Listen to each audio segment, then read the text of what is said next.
Another video to try and keep myself accountable based on the market and the analysis I've done this week, and maybe looking at one or two of the picks weren't that bad, but it's just the timing of them probably wasn't great.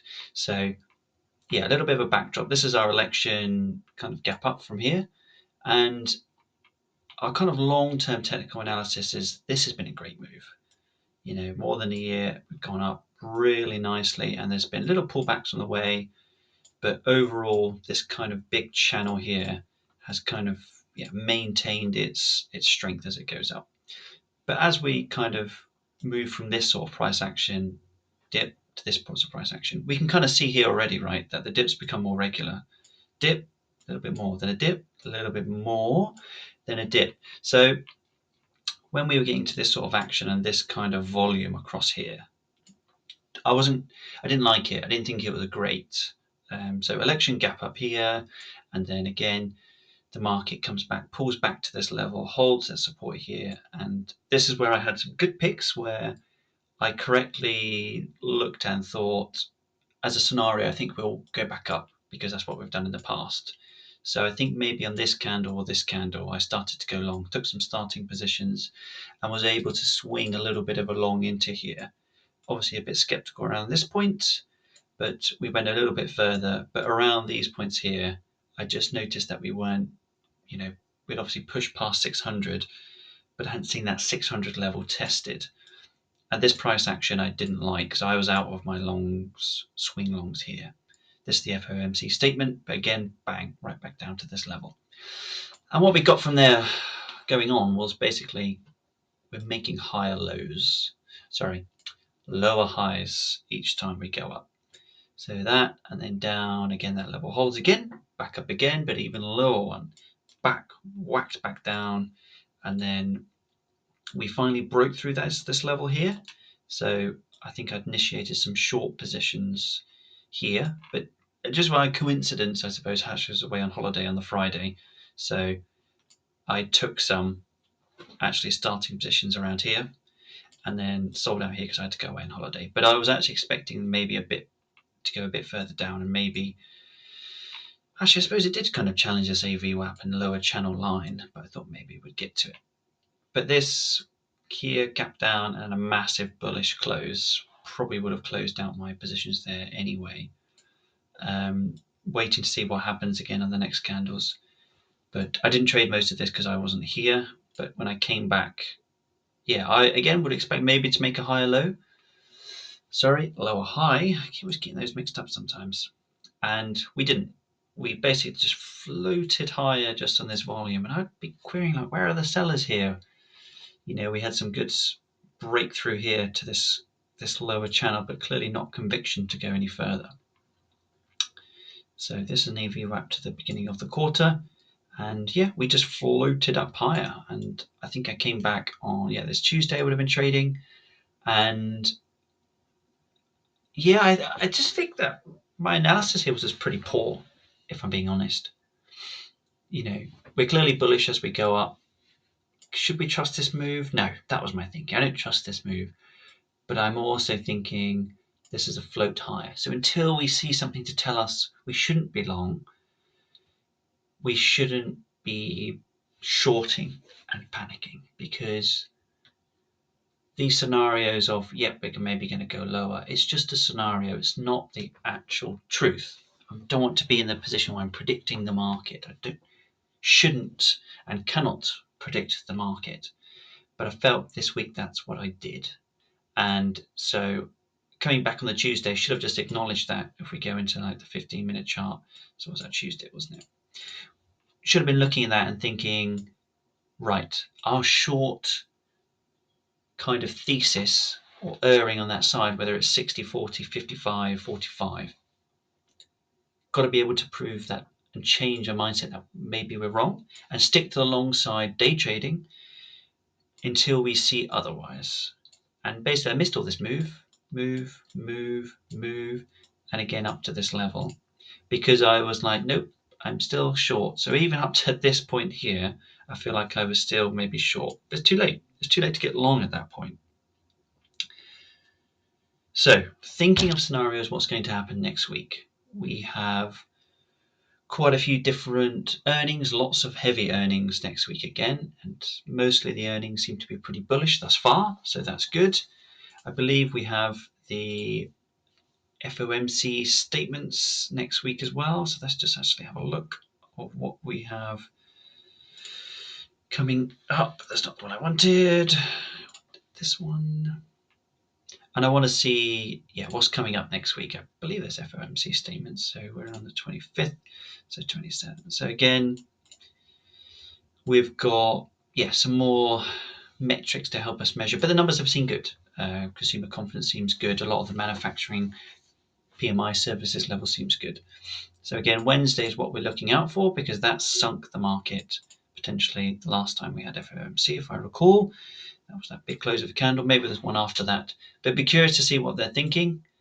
Obviously, the Trump stuff hasn't really come in yet, but some key numbers here that could shake us out.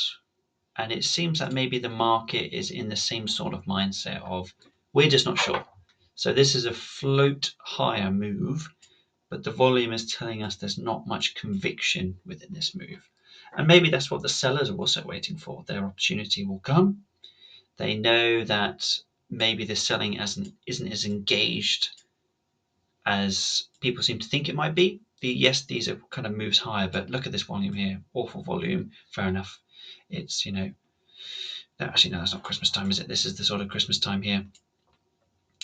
So the bears will be back. And the thesis, I suppose, for next week is maybe we'll continue to float higher and just to evaluate that and see what happens. We could come down to test these levels again. But I'm not going to make any strong thesis in this one because I don't know actually. Maybe we'll come down and test this 50 SMA again, but it's not really holding up for us support very much at the moment when you look at this. Bam, through it, back through, bam, through it, back through. Whoops. And so it's not offering great support or resistance at the moment, but we're floated high quite aggressively. Look at these big gaps between here. So I'm sure these levels will be back to be tested. Our 8 EMA 15 and this anchored VWAP to the quarter, and our other support levels here, resistance levels here if we're on the bear side. And so we might float higher, we might not. I think I just need to err on the side of day trading because when I look at my picks, again, going back to what we were just saying, right? I come in back from my lovely holiday and I've just had this move. Okay. And my thinking is probably will reverse. But that's okay to have that thought, but to act upon it to be like, it probably will reverse is different from it will reverse. I never received the confirmation that I needed. And look at these moves that kept going up. So what did I do? I took some short positions and some long positions. So I am trying to be balanced. But so within, for CL, I took a short here. Again, didn't think the entry was great. Why here? What was the thinking? I think the thinking at the time was, I don't think we're going to go too much higher. Thursday, big blow off. That's what I thought. Maybe this is a blow off top and low volume, and then we'll sink back after that. But that's okay to have that thought, but again, to act upon it is just a bit daft, to be honest. And then, that was on Wednesday, wasn't it? So the day before that big long green candle that we just had. Again, Colgate opens lower. Again, this is just a starting position, but again, poor entry, right? Why are we shorting here when the market's going up? So yes, this is a dumpster stock. Okay, we've got good volume here. It's looking pretty good. My exit would be at this red line is what I've kind of looked at. But I was looking for a definitive close above it to exit the position because it's just a starting position. So I just don't think it was a very good trade, not good timing, and not good idea. Again, nothing wrong with shorting. These are great picks, right? Volume is excellent. The weakness is excellent. It's just the market. We're not lining up with our market. And that's the problem with this. And FSLR, same sort of story. Looks great, right? Looks great. Broken through this resistance level. Probably should have waited for that confirmation. But again, not a bad stock to be picking. And actually, I like the stock. Look at this level here. broke these levels below that. So it was a good short if the market was aligning. It is not. So shorted here again the end of the day. I think I came back from playing football that day, and yeah, again, just a poor entry. Not a bad choice, if the market was in line, but poor entry. Come back here, this comes back up. Decided to add to the position here. Yeah, the stock is doing poorly, which is fantastic, and this probably will be profitable. And there's my kind of out, and then I think one of my targets down here. I don't think I put it on here, but it's in my software.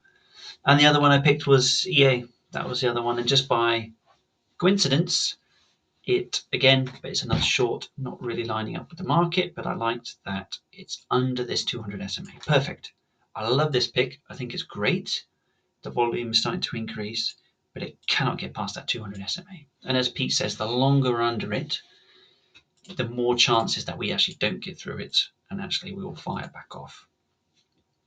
It fired off a bit of a cannon fire off, but I believe this was based on some news and some earnings, not earnings report, but kind of an announcement around potentially some lower earnings because they lost the FIFA license. I think it was. So it's affected some of their earnings. So yeah, so I took a starting position in there. Probably could have sold off down here, and then I did take some long positions, but again, too late. Way too late for these positions. Palantir, really nice, great breakout, right? If you were liking this stock, maybe there's some options there. If you're into Palantir, I don't know if it had its relative strength. I cannot remember, but yeah, it has some good strength. Potentially through here, looking at our kind of metric, but nothing amazing that you would be like, that is super clear relative strength, to be honest.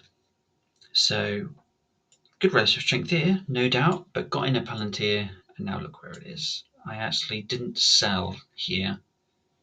I should have done, but it's just a starting position. But again, I hit my exit. I should have closed out there.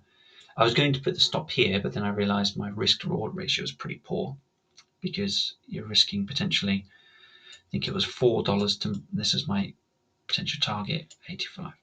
But again, just poor entry. Poor entry, not the worst stock. The relative strength is good. That's really good. Look at that as that goes up. Perfect. We like that. But, I'm supposed to be setting alerts and realizing LRSI alert. I would have one here. This is just on the 5-minute. I would usually use a higher time frame for that. But look at that. It never actually gets above these time frames that I like for my LRSI. Never touched them. So poor choice. Poor choices on the long front. Just wanted to get some exposure, I think, to the long front. But yeah, that's the video. I just need to hold myself accountable to what I'm doing more. Sometimes I just run on this autopilot, but it's not what I want to do. In hindsight, you can look at this move and be like, why are you shorting the move? And the longs you get into, it's too late to get into the longs now because we're at this point of resistance. So going to play it day by day next week, seeing what happens, and that's